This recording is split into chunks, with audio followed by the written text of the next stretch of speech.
Feliz domingo para todos. Hemos iniciado esta bellísima semana extraordinaria en nuestra Iglesia Católica, la Semana Mayor, la Semana Santa. En ella, desde hoy día, domingo, celebramos esa gran entrada triunfal de Cristo a Jerusalén. Y vamos a ver cómo hoy San Lucas nos ilustra ese recorrido que hace Jesús, y más aún el gran evangelio que nos propone la Santa Madre Iglesia en el meditar en esa pasión de Cristo. En primera medida, San Lucas hoy nos trae una oración incesante que realiza el pueblo judío. Vemos ahí esa oración en la que expresan como primera medida una alegría profunda. Todos están llenos de alegría. Lo dice así el texto. Llenos de alegría los judíos aclamaban: bendito el Rey que viene en el nombre del Señor. Vamos entonces a entender que hay un sentimiento profundo de alegría. Están todos llenos de alegría. En segunda instancia, podemos ver la forma la forma de expresar esa alegría, y lo hacen a través de gritos, con todo ese sentimiento de euforia, expresan ese gran sentido de alegría. Y finalmente, el contenido de esa alegría y esa expresión eufórica se manifiesta en las alabanzas para el Señor. Paz en el cielo y en la tierra a los hombres, haciendo alusión a aquellas palabras de los mismos ángeles en el nacimiento de Jesús. Gloria a Dios en el cielo y en la tierra, paz a los hombres que aman al Señor. Verificamos entonces una verdadera correlación entre las vivencias de Cristo. Al nacer hay gozo, alegría. Exultan los ángeles, el coro de los ángeles aclama. Ahora observamos la entrada triunfal de Cristo, que se avecina a su muerte y su posterior resurrección. También está enmarcado por ese cántico de alabanza: bendito el Rey que viene, en nombre del Señor. En este mismo orden de ideas vamos adentrándonos a todo este texto de la pasión que hoy nos propone San Lucas. Y hay algo particular que Lucas quiere enriquecer este texto de la pasión con un testamento espiritual de Jesús. Esto no lo trae propiamente los otros evangelios, solamente lo narran Lucas. Y él enriquece la escena del momento en que están celebrando la Pascua con sus judíos, aquella tarde del jueves. Vemos que Jesús, según San Lucas, nos ha dejado como unos elementos interesantes para interpretarlos, para también darle vida en nosotros. Por ejemplo, Jesús habla ahí de lo que alguien lo va a traicionar. Es claro, sabemos que es Judas. Y Jesús insiste en la necesidad de ser fieles ante Dios, de no claudicar, de no dejarse pervertir el corazón, de no permitir que las tentaciones me dominen, gobiernen mi corazón. Es la gran insistencia de Jesús a lo largo de toda la vida, de que realmente venzamos las tentaciones y que el corazón siempre esté sano. Un corazón sano, un corazón limpio, que pueda adorar y alabar al Señor a través de las obras. Entonces, en primera medida vemos la insistencia de la fidelidad, ¿verdad? Luego continúa el relato. Y Jesús le insiste a sus discípulos de que no se vuelvan unos tiranos como es el mundo, ni busquen esos privilegios, ni ocupar los primeros puestos, ni de ser quien es el mayor entre todos. En medio de la cena volvió a desatarse una cierta confrontación entre los apóstoles de quién era el mayor. Ya en repetidas ocasiones Jesús les había insistido: el que quiera ser el primero, que se haga el último de todos, el servidor de todos. Y ahí en la última cena, vuelve Jesús a insistirle: servidor, para ser el primero hay que ser el último. El que sirve es el que está a la mesa. Y ese soy yo, dice Jesús, porque él mismo sabemos el relato de San Juan que nos presenta a Jesús lavando los pies a sus discípulos. Y él es el que sirve la cena. Es Cristo quien se entrega, Cristo que se va donando. Es el ejemplo a seguir en su testamento espiritual en esa tarde del jueves.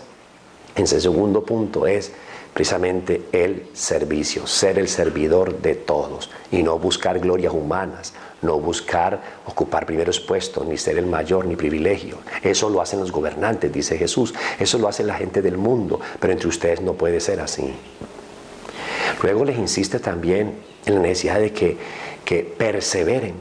Sigue el texto relatando y le insiste de que perseveren en las pruebas, que ustedes han perseverado junto conmigo en las pruebas, pero manténganse así, que el que persevera alcanza. Y efectivamente la vida es de perseverancia, la vida es de lucha, la vida es de grandes exigencias. No es fácil, es duro, hay que enfrentar situaciones muy difíciles, máxime las circunstancias que hoy vivimos actualmente, donde hay tanta deserción en los hogares, donde hay tanto conflicto afectivo, donde hay tanto divorcio, donde las parejas se han perdido el primer amor. Las circunstancias en el mundo que te invitan a que seas individualista, egoísta, que solo pienses en tu deber, en tus sueños, en tus logros, en tus metas, que solamente busques tu propio porvenir, tu única prioridad seas tú, nadie más. Entonces hay una cantidad de retos y desafíos, y sobre todo para la vida del cristiano. Jesús le indica, perseveren, perseveren hijos, perseveren. Esta vida es de luchas. Persevera haciendo el bien, no te canses de hacer el bien. No te canses de ver quizás algunos haciendo males y como que les está yendo bien en la vida. Y eso puede desanimarte a seguir haciendo el bien. No te canses de hacer el bien. Mira que siempre cuando haces el bien se te regresa en muchas bendiciones a tu vida. Por ello es importante uno madurar en la fe, madurar en el camino de la vida cristiana. ¿Y cómo se madura? A través de las pruebas, a través de los sinsabores, a través de las críticas, a través de las persecuciones, a través de los momentos difíciles, es donde yo descubro que realmente tiene sentido entregarme por el Señor. Eso es lo que va a enmarcar lo que es la cruz. Definitivamente me va dando a entender de que el poder de mi liberación está en la cruz. Seré libre en la medida que abrace la cruz. Luego le insiste Jesús también en la posibilidad de que manténganse firmes en el reino de los cielos. Yo les he dado el reino, mi Padre que está en mí, yo en Él les he dado el reino. Es como otra parte del testimonio o el testamento espiritual que Jesús les está mencionando aquí en la perícopa de Lucas. En este texto les presenta o enriquece esta pasión a través de ese significado profundo del reino. ¿Y el reino qué es? Es la presencia de Dios en nuestra vida, es vivir a diario en Dios, es Dios en mí. Dios hablando, Dios actuando, Dios pensando en mí. Es Dios que toma posesión de mi existencia, es Dios quien me posee. Ese es el reino de los cielos. A eso Jesús invita a los apóstoles, lo invita a usted, me invita a mí. Me llama a una configuración con su reino, el reino de la victoria, el reino de la salvación, que ya Él lo iba a concluir muriendo y resucitando al tercer día. Finalmente también les dice, como quinto momento, les dice a ellos, a recordarles la misión. Todo se los he dado, lo han recibido de mí. Sigan y anuncien el Evangelio. Es la misión. Jesús le vuelve a recordar, ustedes están para evangelizar. La iglesia está para evangelizar. La razón de vivir y de existir de la iglesia es la evangelización, es hablar de Jesús, es anunciar al Señor, es contemplarlo en cada acción de la vida, dar testimonio, ser luz y esperanza para otros, al punto de convertirnos en otros paráclitos, es decir, en otros consoladores que acompañamos, que damos fuerza, que hablamos de Dios y que inculcamos experiencia de Dios en el corazón del que se siente abatido, en oscuridad, perdido. A eso Dios nos llama, a ser testigos de su pasión, de su cruz y de su resurrección. Y en este mismo orden de ideas continúa el relato de la pasión que leemos hoy a través de Lucas, en el Domingo de Ramos, y es precisamente también pues, todo el complot que se desata contra Él, en el huerto de los olivos, la agonía que experimenta Jesús, lo dejan solo sus apóstoles, Él está solo, Él se hinca ante el Señor y Él se experimenta como un cierto abandono del Padre. Y es precisamente ¿por qué? Porque Él ha asumido el pecado de la humanidad. Y cuando hay pecado uno se siente lejos de Dios. Eso es lo que experimenta Jesús. Y por ello siente esa necesidad de decirle al Padre, Padre, si es posible, aparte de mí este cáliz, pero que no se haga mi voluntad sino la tuya, como lo narra Mateo. Por ello entonces vamos comprendiendo que Jesús hace un acto heroico en Getsemaní. Y ahí en el huerto de los olivos Él se descentra de su propia voluntad para centrarse en la voluntad del Padre. Es el querer del Padre y en el Padre me sostengo. Dese cuenta que al principio del Evangelio de Lucas también nos habla de las tentaciones de Jesús. Y Lucas marca cómo el demonio, después de haber sido vencido en el desierto, dice que se retira hasta nueva hora.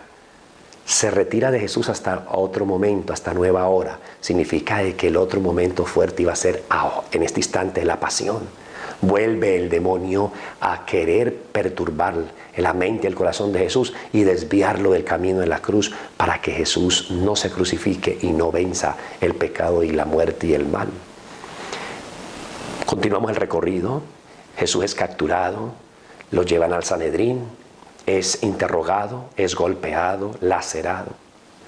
Caifás decide enviarlo entonces a Pilatos. Pilatos no encuentra culpa en este hombre, lo vuelve y lo llevan de Herodes. Herodes lo regresan de Pilatos. Pilatos se lava las manos y declara la sentencia de crucificar a Jesús. Ese es el camino, esa es la experiencia del Nazareno, morir por usted y por mí. Ahora bien, la pregunta es, que nos puede quedar como conclusión de este día de Domingo de Ramos. ¿Estamos dispuestos de cargar las palmas con esa alegría y ese gozo de recibir a Jesús? Pero también estamos dispuestos a continuar glorificándolo aún en la cruz. Mire lo triste. Jesús está entrando triunfante a Jerusalén Domingo de Ramos, que celebra la Iglesia Católica, y lo relata el Evangelio. Pero a los 4 días, 5, ya está siendo reo de muerte, está siendo llevado al patíbulo de la cruz. Y los mismos que él curó, sanó, y muchos que él ayudó, ahora le están gritando: crucifícale, crucifícale. El pueblo de la elección, el pueblo elegido por Dios, el pueblo de Cristo, su gente, su raza, lo condena a muerte. ¿Estás dispuesto a, en las glorias, estar con el Señor, y en los dolorosos y en los momentos dolorosos estar con el Señor? Estamos dispuestos a iniciar esta Semana Santa con esa alegría de los ramos, pero también llegar al Viernes Santo y morir con Cristo, morir a mi ego, morir a mi prepotencia, morir a mi arrogancia, morir a ser el primero, al que me tengan en cuenta, al que sea el mejor de todos, pasar por encima de los demás, a mi propia lujuria, morir a mis propios odios, rencores, morir a mi vanidad. ¿Estaré dispuesto a ello? ¿Estaré dispuesto a hablarle al que me ha herido? ¿Estoy dispuesto a configurarme con Cristo amando a mis verdugos?